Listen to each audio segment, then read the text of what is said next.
નમસ્કાર. બોર્ડની પરીક્ષાનો સમય આવી ગયો છે અને આપણે સૌ જાણીએ છીએ કે ઘરોમાં કેવો તણાવનો માહોલ હોય છે. પણ શું આ તણાવને એક પોઝિટિવ એનર્જીમાં બદલી શકાય? વિદ્યાર્થીઓને સૌથી સારો સપોર્ટ કેવી રીતે આપી શકાય? ચાલો આજના આ વિશ્લેષણમાં આપણે આ જ બધી વાતો સમજીએ. ચાલો ને એક ક્ષણ માટે બધું ભૂલીને વિચારીએ, આટલી બધી અપેક્ષાઓ, આટલું બધું પ્રેશર, એની વચ્ચે આપણા બાળકને ખરેખર કેવું લાગતું હશે? જો આપણે આ સમજી જઈશું ને તો સાચો રસ્તો આપોઆપ મળી જશે. આ વાત તો ઘણા બધા ઘરો માટે એકદમ સાચી છે નહીં? એવું જ લાગે જાણે કે ખાલી બાળક નહીં પણ આખું ઘર બોર્ડની પરીક્ષા આપી રહ્યું હોય. અને આ જે માહોલ છે ને એ અજાણતા જ બાળક પર એક મોટું બોજ નાખી દે છે. તો સવાલ એ છે કે આટલો બધો તણાવ આવે છે ક્યાંથી? મોટાભાગના કેસમાં એનું મૂળ કારણ છે પરિણામ પર, રિઝલ્ટ પર વધારે પડતું ફોકસ. જ્યારે આપણું બધું જ ધ્યાન ખાલી ને ખાલી કેટલા ટકા આવશે એના પર હોય ત્યારે પ્રેશર વધવાનું જ છે. ચાલો સમજીએ કે આની નેગેટિવ અસર કેવી રીતે થાય છે. આ બે તસવીરો જુઓ, બધું જ ક્લિયર થઈ જશે. એક તરફ જ્યારે ફોકસ તૈયારી પર, શીખવા પર હોય છે ત્યારે જુઓ મગજ કેવું ક્રિએટિવ વિચારે છે, કોન્ફિડન્સ વધે છે. પણ જેવું જ ધ્યાન પરિણામ પર ગયું, હું ફેલ થઈશ તો બસ તરત જ મગજમાં ગૂંચવણ અને ડર પેસી જાય છે. અને આ જે પ્રેશર છે ને એના પરિણામો પણ બહુ ગંભીર હોઈ શકે છે. પહેલું તો એકાગ્રતા જતી રહે છે. બીજું, બધું જ આવડતું હોય, તૈયારી પણ કરી હોય, છતાં પરીક્ષામાં સારું પરફોર્મ નથી કરી શકાતું. ભય અને ચિંતા એટલા વધી જાય છે કે છેલ્લી ઘડીની જે સૌથી ઇમ્પોર્ટન્ટ તૈયારી હોય ને એમાં પણ પ્રોબ્લેમ આવે છે. અહીંયા સૌથી અગત્યની વાત એ છે જે આપણે બધાએ સમજવાની છે. દરેક બાળક અલગ છે. એની શીખવાની સ્પીડ, એની કેપેસિટી બધું જ યુનિક છે.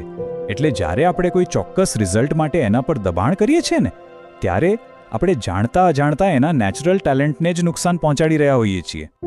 તો પછી આનો ઉકેલ શું? વેલ, ઉકેલ બહુ સિમ્પલ છે. આપણે આપણી માનસિકતામાં, આપણા માઇન્ડસેટમાં એક નાનકડો પણ ખૂબ જ પાવરફુલ ફેરફાર લાવવાનો છે. આપણે ફોકસને પરિણામ પરથી હટાવીને પ્રયત્ન પર લાવવાનું છે.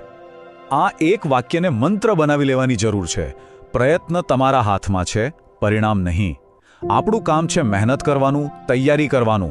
રિઝલ્ટ શું આવશે એ આપણા કંટ્રોલમાં નથી. બસ આટલો વિચાર જ માથા પરથી અડધો બોજ ઉતારી દેશે. અને માઇન્ડસેટમાં આવેલો આ નાનકડો ફેરફાર બહુ મોટો તફાવત લાવી શકે છે ખરેખર. જ્યારે બાળકને એ ખાતરી થાય છે કે એના પ્રયત્નોની કદર છે, રિઝલ્ટની નહીં, ત્યારે એના મનમાંથી ડર જતો રહે છે અને એની જગ્યાએ હિંમત અને ધીરજ આવે છે. અને હા, વાલીઓ માટે આ એક ખૂબ જ મહત્વની સલાહ છે. પ્લીઝ બાળકના માર્ક્સ કે એની ભણવાની રીતની સરખામણી બીજા કોઈ સાથે ક્યારે ન કરો. જો પહેલાના છોકરાને કેટલા માર્ક્સ આવ્યા કે જો એની છોકરી તો આખો દિવસ વાંચે છે, આવી વાતોથી માત્ર પ્રેશર જ વધે છે અને ઘરમાં એક નેગેટિવ માહોલ બને છે. યાદ રાખો, દરેક બાળક સ્પેશિયલ છે. ઓકે, તો ચાલો હવે કેટલીક પ્રેક્ટિકલ ટિપ્સ પર આવીએ. માતા પિતા તરીકે એવી કઈ નક્કર બાબતો છે જે કરીને ખરેખર બાળકને આ સમયમાં મદદ કરી શકાય? તો અહીંયા વેલબિંગના 4 મુખ્ય સ્તંભો છે. આ 4 પાયા છે. પહેલું, પૂરતી ઊંઘ. બીજું, સારો આહાર. ત્રીજું, પ્રોપર પ્લાનિંગ. અને ચોથું, નિયમિત બ્રેક્સ. આ 4 વસ્તુઓ વિદ્યાર્થીના માનસિક અને શારીરિક સ્વાસ્થ્ય માટે સમજી લો કે અત્યંત જરૂરી છે. ચાલો હવે એક એક કરીને એને ડિટેલમાં સમજીએ. સૌથી પહેલો અને સૌથી અગત્યનો સ્તંભ છે ઊંઘ. આખા દિવસમાં જે પણ વાંચ્યું છે, જે પણ શીખ્યું છે એને મગજમાં સ્ટોર કરવા માટે અને બીજા દિવસે ફ્રેશ ફીલ કરીને ફરીથી ફોકસ કરવા માટે ઓછામાં ઓછી 8 કલાકની ઊંઘ તો જોઈએ જ. રાત્રે ઉજાગરા કરવાનું તો બિલકુલ ટાળવું જોઈએ, કારણ કે એની સીધી અસર બીજા દિવસની એકાગ્રતા પર પડે છે. બીજો પાયો છે આહાર. આ દિવસોમાં હળવો, પૌષ્ટિક અને સંતુલિત ખોરાક ખૂબ જ જરૂરી છે. એનાથી શરીર અને મગજ બંનેને એનર્જી મળે છે.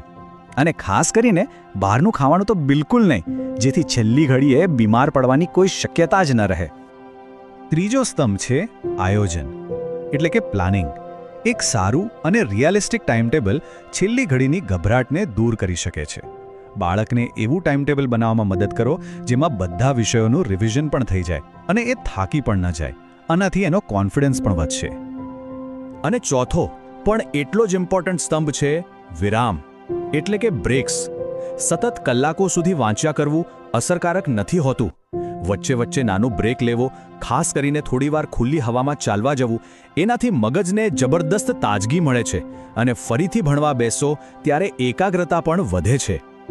તો આપણે આખી ચર્ચાના અંત તરફ આગળ વધી રહ્યા છીએ. આ બધી વાતો પછી એક સવાલ મનમાં આવે છે કે સાચી જીત શું છે? શું એ પરીક્ષાના માર્ક્સ છે કે પછી બીજું કંઈક? અને આનો જવાબ બહુ સુંદર છે. સાચી જીત માર્કશીટ પરના આંકડાઓમાં નથી. સાચી જીત એ છે કે આ મુશ્કેલ સમયમાં એક પરિવાર તરીકે આપણે એકબીજાને કેટલો પ્રેમ, કેટલી હિંમત અને કેટલો સપોર્ટ આપીએ છીએ. કારણ કે વર્ષો પછી માર્ક્સ કદાચ યાદ નહીં રહે, પણ આ સાથ હંમેશા યાદ રહેશે. તો ચાલો આ પરીક્ષાને સંબંધો મજબૂત બનાવવાની એક તક બનાવીએ.